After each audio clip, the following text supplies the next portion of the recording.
Amazon and its drone project. It's grounded. The company plans to launch its first orbital missions with 2 Jackal orbital pursuit spacecrafts. The exploration company defines its mission to democratize space exploration. Hi and welcome to episode 49 of the Tech Review, where we bring you all the latest and greatest, or sometimes not so great news about the tech world. Join us as we dive into the deepest depths of innovation, social media, and the ever-evolving world of technology. So sit back, relax, and listen to our favorite articles of the week. And on camera 3 today, we have Vincent. On camera 2, we have Henrike. And on camera 1, this is me. Hi, I'm Tarek. And I just realized that I forgot to play the music, so I have to introduce this in post. But this is not so important. Yeah, because we're dancing like the is music. Yeah, right. It's like silent disco, right? TechReview is a collaboration of Ideas Engineering, Free Tech Academy, and Update.com. And you can find all episodes on YouTube to watch or listen to us on all major podcast platforms such as Spotify and Apple Podcast while you work out, drive, or maybe even travel through space. So, what happened last week? We will start with Vincent. Yes. So I brought something. It's an old friend of ours, right? It's a story that we tell over the years, over the months and weeks, and over the episodes every time again. It's about Amazon and its drone project. It's grounded mostly. It is not flying. Numbers that Amazon is reporting after a few weeks ago. We discussed that it will go into the air again.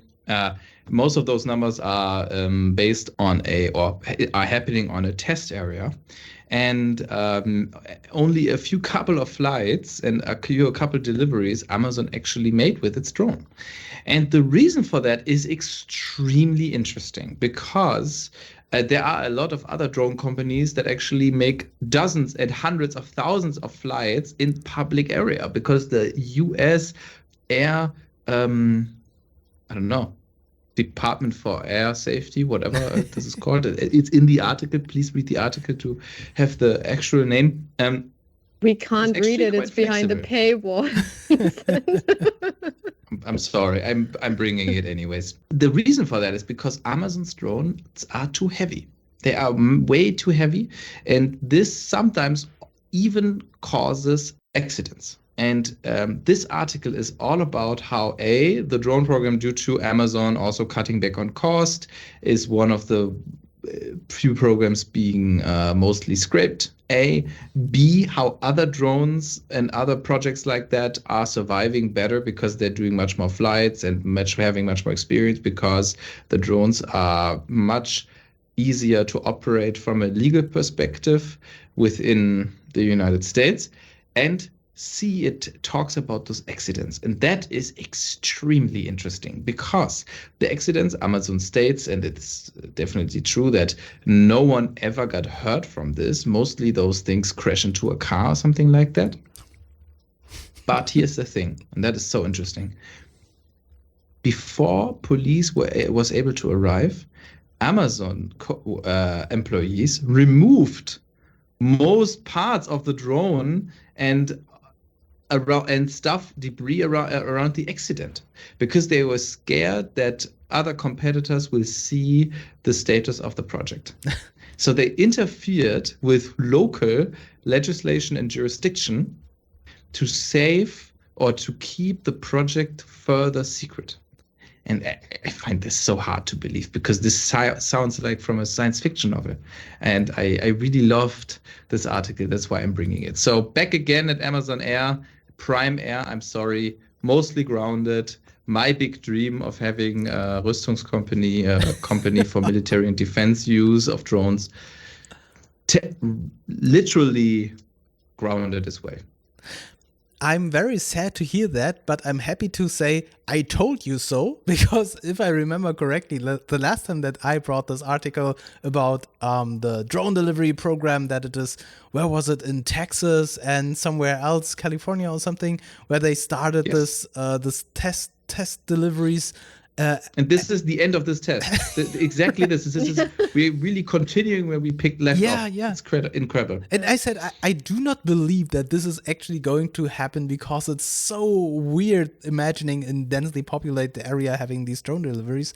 And so obviously people in the legislation agree with this estimation, with this evaluation of drone deliveries. Yeah, it's super sad, but kind of obvious, I would say. So what is part of the drones that no one should ever see? It's like that they get there first, take everything away, that, act like it's super confidential. And I don't know, as you say, like in a science fiction thriller, I'd say. It's like the mobile cleanup crew.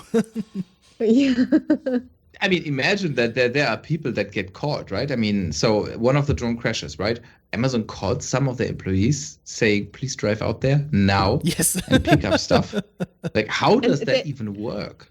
And that they always been there before the police. I mean, so there must be like an automatic kind of, okay, this is going to crash. So they're already on their way before anyone ever, is able to notice, because people would call the police otherwise first, and they would be there in no time. To be fair, the drones are special because most of the projects, they don't carry as heavy packages as this Amazon drone can. There are definitely a lot of reasons why Amazon built it that way, right? They know exactly what the average weight of their package is. They know exactly, looking at specific areas, what drones they might need, right? We're back at the rural and urban district discussion that we had last time. So there are a lot of, I would say, very unique things about that drone. So I can see specifically US American companies that are always very much about secrecy and always very much about to protect their assets. I can see that they have an interest in processing the whole thing most as low key as possible.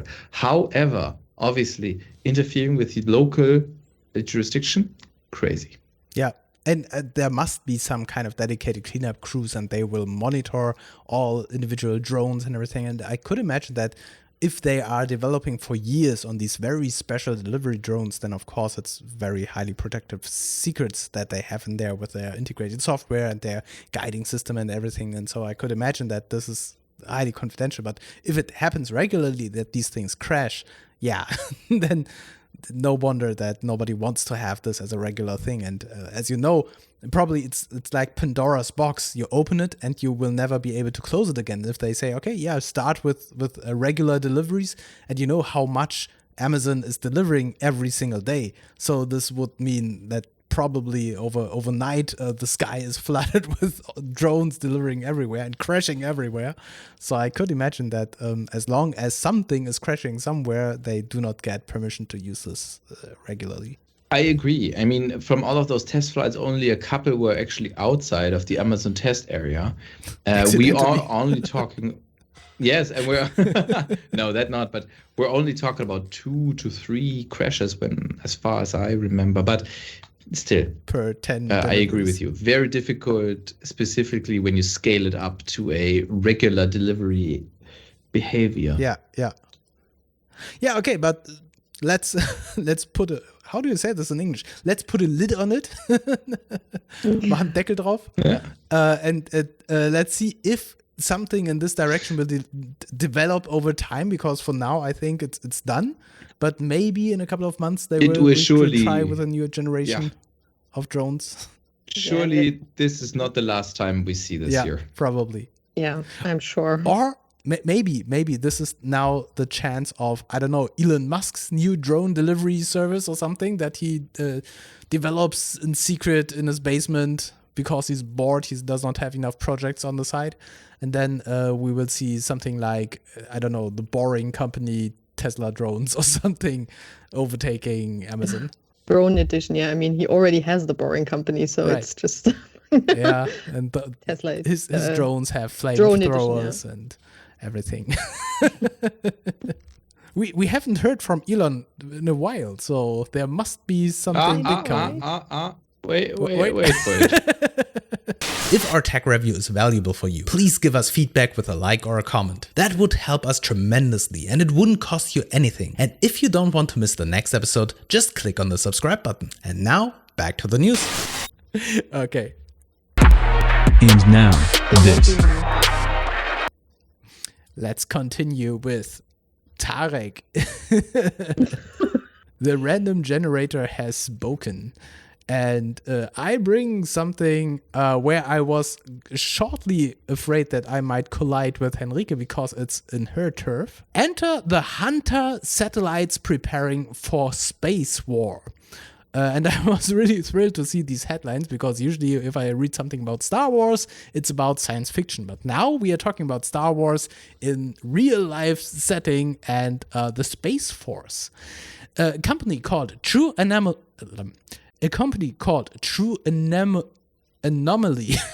True Anomaly. It's a startup founded by former US Air Force Major Evan Jolly Rogers. True story. And he aims for solve the US Space Force's orbital warfare problems. The company, which has raised over $23 million from investors, plans to launch its first orbital missions in October 2023 with 2 Jackal orbital pursuit spacecrafts. And these Jackals, they are capable of rendezvous proximity operations, which involves maneuvering close to other satellites and training their sensors upon them without any weapons. So we are not talking yet about armed satellites doing some kind of space wars, but kind of observation, right? So they are observing other satellites by going into very close proximity to them. You could say basically spying on them. And if it's successful, Rogers aims to deploy thousands of these autonomous spacecrafts for the US military.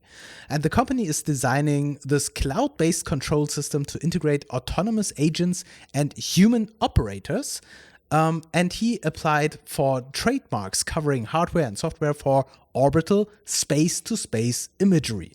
And this involves like these rendezvous proximity and these target acquisition systems. And so in theory, it does not sound very hostile because they are doing nothing else than observing. It's not, nobody shoots at anybody, but it is really, really cool, where are my fingers? Cool, in quotation marks, that the US military now has these rendezvous satellites that pair with other satellites in very close proximity to make like observations and imagery and surveillance.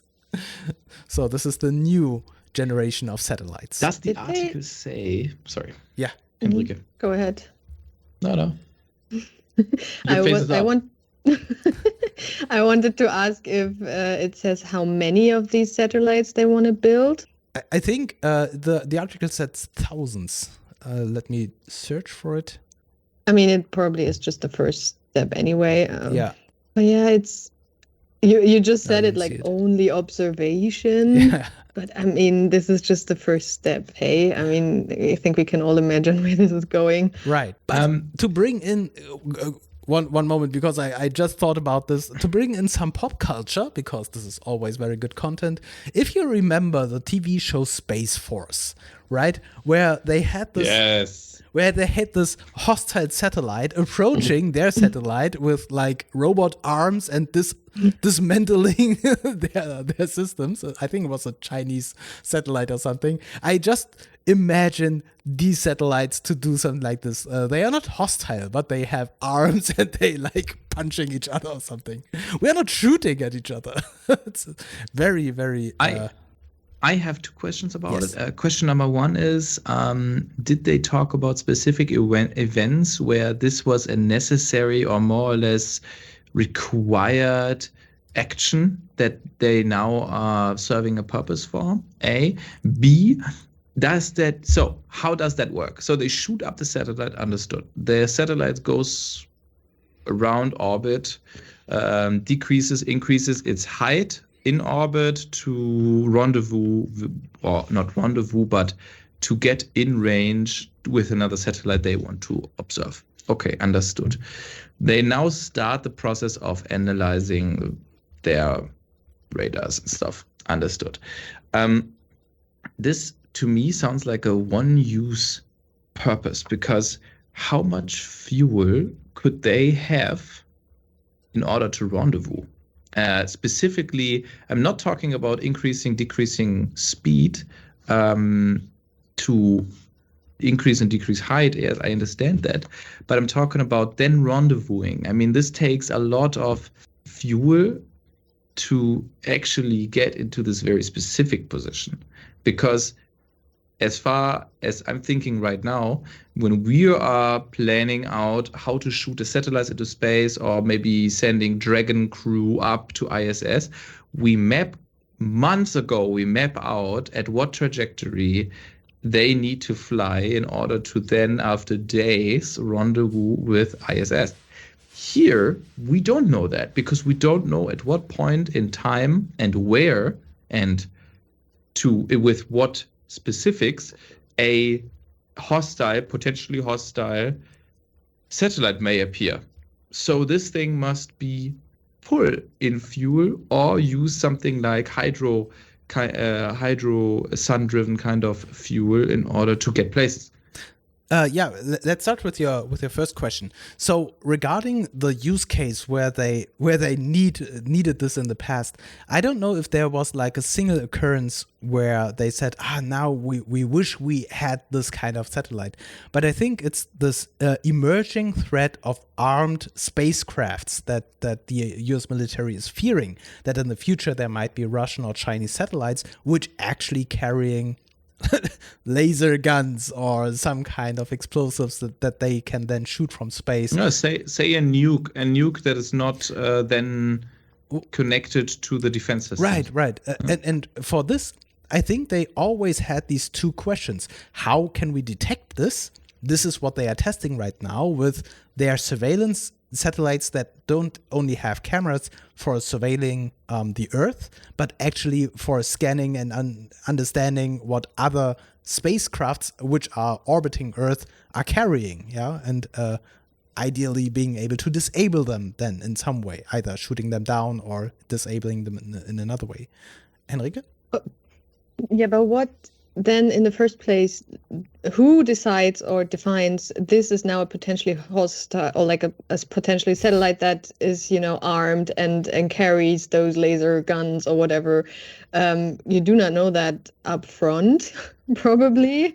It's probably also not obvious right away. And then also the question comes into place again, like, do they try to have those observation satellites like everywhere, so that there is a close distance to wherever those dangerous satellites are placed from the competitors, other countries, and then like who decides, okay, now take that one and observe it? Because this is a very specific question, and of course I can't give you like the real answer because I don't have these inside information. But I think they don't talk about that. That is in that short article. No, but I mean, we saw this in the past when submarines became stealthy and very, very efficient. And I think in the Atlantic and in the Pacific they had the same problem. They had these sonar detection grid where they send sonar waves to find enemy submarines. And I think they had the same problem. How can we create a grid that is tight enough to find hostile submarines, and how can we decide if they are hostile, if they are carrying weaponry and everything underwater? Because it's everything is kind of invisible underwater. And I think today with satellites and spacecrafts we have the same thing. The sky is very large, and so how can we create a surveillance grid to make sure that the military sees all the spacecrafts, and how can we detect which ones of them are hostile and armed and could actually pose a threat? But these specifics, I think this is exactly what the US military is trying to answer, which is not part of this article, of course. Tarek, but this is a different use case. As far as I understood the article right, the satellites are able to go anywhere in orbit to surveil other satellites. What you're now talking about is a grid. So we put a few of those satellites into orbit and make sure that whatever time of day it is, we always have a more or less surveillance grid over the North American continent hovering above it. So when satellite A goes out of reach, we already have satellite B from in a different trajectory, now coming into the North American surveillance zone. And I think these are two different purposes, because then also the question of fuel doesn't really matter anymore, because then once you shoot them up there, right, and have them in place, you will always have surveillance satellites above your continent, disregarding now that there are different distances you could also then fly in. When I say grid, I do not mean like a literal grid and everything is standing in position. I mean, with the submarines, I think it is. I'm not sure if they are mobile or if this is like a static grid. But the purpose of these satellites is to be mobile and to go wherever they are needed. But when I say grid, I mean like a swarm of satellites that is standing by for being deployed to wherever they are needed.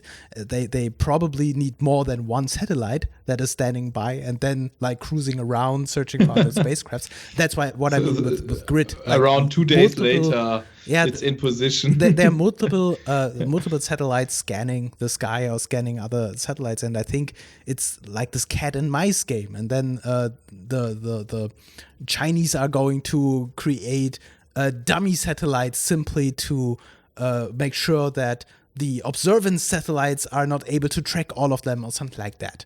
Yeah. So as I said, I this comparison to the submarine grid, this is something that I just came up. I don't know how this is specifically working with the Space Force, but this is how I could imagine that they make sure that they don't miss any satellites. Yeah. But the innovation that we have here is that these satellites are not in a geosynchronous orbit or fixed in their movement or position and observing a special place on Earth or like scanning the different parts of the Earth, but actually we have spacecraft to spacecraft surveillance. Yeah, and this is new, where you get like very detailed pictures of a satellite by pursuing them and going into very close proximity without causing an accident. Yeah, and for your question with the fuel, also I have no idea. I don't know if they have nuclear fuel cells on board, or how they have enough energy to do this for a long time, or if they need to be refueled. I don't know. No, but if it is like a grid, right, that we're talking about mostly about the North American continent, and that we have from different orbits always a few satellites that cover more or less the North American continent in order to make sure that nobody is directly hovering above it, right? It's collecting data. Then this makes a lot more sense to me, because then it is just like a regular satellite. You shoot it up there, it stays there. But I don't think that they have their satellites only over the North Atlantic continent. I think they are everywhere. They will have. No, they are searching for. Of course, they go around. Yeah. So They won't just place them above. Yeah. There is no way to place them, obviously. Obviously, they are in orbit and going around, but I mean, they will create those patterns, and in the end, if that covers specific areas where they want to cover specific areas, right? If it will work out with they won't do that, because they are not. This is exactly the difference. If you have like a regular satellite, this one is bound to either its orbit or a specific place on Earth. But those are these new satellites. They are observing the sky. They are not bound to Earth. They are searching for hostile other spacecrafts, and so they should not stay on a specific position, because then the hostiles are able to circumvent them, because they know where the surveillance satellites are. Yeah, so they are going to probably cruise around in ways that are not predictable or are hidden in some way, because their purpose is to find those who do not want to be found. Because we do not have enough satellites already up there. Yeah, right. It's not that it's a problem. It will be really crowded up there very soon. It already is. Yeah. Okay, let's jump to the next one. And now, this because Henrike Otto has something for us. Let's continue with space. Yeah. Yeah. So this is an article from eustartups.com about a German-French startup called the Exploration Company that just raised 40 million in a Series A funding. I wanted to remember the number you'd said just in your article. I think the company had like 23 million, yes, or something. Yeah, because it's the 40 million. It's huge. It's a big deal. So that's why I also decided we have to talk about this here. The Exploration Company defines its mission to democratize space exploration and make it sustainable, affordable, and open. Mainly by building the first European privately funded space capsule called NYX, I don't know, but also by developing an open interface software and hardware platform. NYX, I really don't know how to say that, is the first space capsule that can be, or not the first that is privately funded, I already said that, that uses green propellants and open source the operating system completely. It can be reused multiple times. It can be actually refueled in orbit and therewith expand also the mission length that they're on to. And it's launcher agnostic, which is also very interesting because it can be launched by several rockets. It doesn't have to be the Ariane 6 or Falcon, whatever. It can go with anyone. It also said in the article that the commercial space market is estimated to reach $40 billion by 2035 and up to $70 billion if human spaceflight is included. And so far, there's no European solution right now to transport goods or humans to space. And so they try to fill this gap. What they have already did in 9 months is to build the first demo vehicle that can already re-enter from orbit.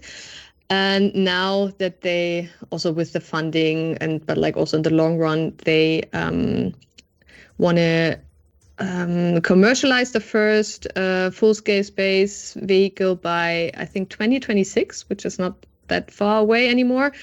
And before that, have the second demonstrator in next year already. So yeah, I think last time when we had our second space special, just 2 weeks ago or something, we also mentioned that the European space race is on. And I mean, this is just another example, but it's also on a global scale now. And it's nice to see that while this whole space market is booming, and it's mainly booming in the US, but Europe is kind of now catching up or slowly starting to catch up.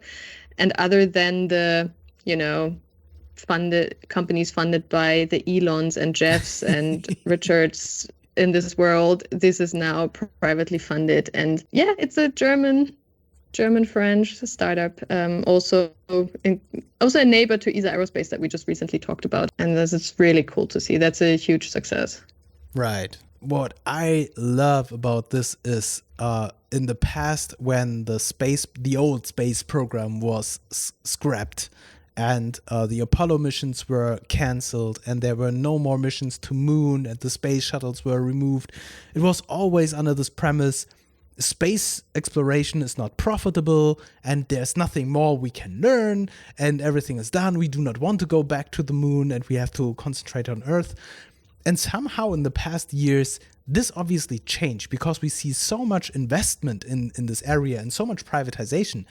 Obviously, people see the possibility of making profits out of space exploration and colonization of Mars, Moon, or asteroid mining, for example. And so I personally can't do these calculations. I do not know how much these companies are estimating to earn with space exploration or transporting satellites or transporting people to space. But obviously it became a very, very profitable niche, or not profitable, attractive niche for investments. Yeah, because right now we have a lot of economical problems all over the world, but still there are somehow billions of dollars that are raised for these space companies. Vincent, I think you want to say something? Yeah, it looked like it.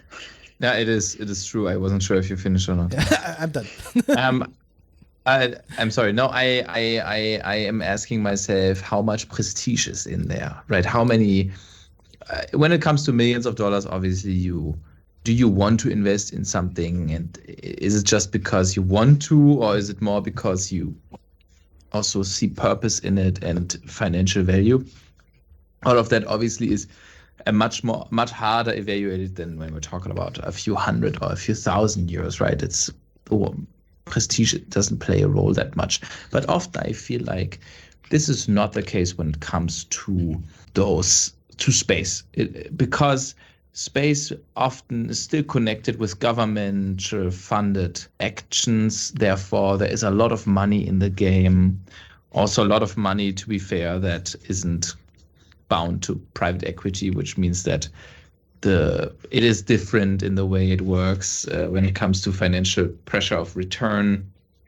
And these kind of questions I ask myself always when it comes to those space startups, because I agree that there definitely is use for us, but to be fair, I don't see the economic use for it yet. I see a lot of defense. I see a lot of information, I see that the data information transfer and also science use is high, but I really would like to know what kind of economic business cases they are calculated there. Yeah. And laying below this. Absolutely. I mean, on a high level, we can already see that, for example, logistics is something that is booming right now because there are companies who are building space stations and they are planning to do colonization on Moon, on Mars. And so there are a lot of companies that are completely financing themselves with transporting goods to the orbit or in the future to the moon, for example. Yeah, and we see that with the technologies becoming more efficient and lightweight, we see this new trend of shooting up satellites in all areas of the orbit for all kind of purposes. So there are companies like ESA Aerospace, for example, who made a business case completely out of lightweight, small satellite transportation, right? And so those are new business cases where a lot of money is invested simply to move stuff around. Yeah, so this is like one business case. I see that, but all of that is procurement. All of this is the procurement of goods to the actual business case. Yeah, right. So this is the in-between business case that works because there is another business case, a much bigger beyond, right? It's like you're having a server business, and that server business runs very well because social media companies are renting all of it. Yes. Perfect. It works. It brings money in. The economy, grows. Great. But this only can happen because social media companies are making billions out of their business. Right. So my question is, okay, the procurement, the delivery of goods, all of that, great. But where is the money coming from? Absolutely. And for example, the construction of the moon base that we see with the Artemis program right now, this is something driven by, let's say, politics. We go to the moon because we want to go to the moon, because after that we want to go to Mars. There is no... And because it is hard, obviously. Yeah, I know, but it's not... This itself is not a business case. We are not planning to open up a McDonald's on moon, and that's why it's very profitable to be on the moon, right? But at the same time, there are all these speculations, for example, for mining rights on asteroids, or for minerals that we might find on the moon or find on Mars. And this is exactly this thing. In theory, this might be a new El Dorado, where we see very, very rare minerals that are mined somewhere on the space rocks. And there's this big question, who is owning the space rock? Is it going to be SpaceX because they were the first ones landing there? Or is it like a common property of the human race? I don't know. Yeah, but for these theories, I always wonder myself, is this science fiction? Is this something that we want to see because it looks cool in science fiction movies? Or is this actually going to happen the moment we start building colonies on other planets. Yeah, and this is exactly the thing. If we are going to have the base on Mars, is this going to eat all of our resources, or will this be the most profitable enterprise that humans ever created? I wonder myself. I don't know the answer. Okay. And I wonder too. Empty Thank you so much faces. for tuning in. Right. Yeah. And we'll yeah. see you next week. Exactly. we are already over time. So, bye. Bye, Thank you. everyone.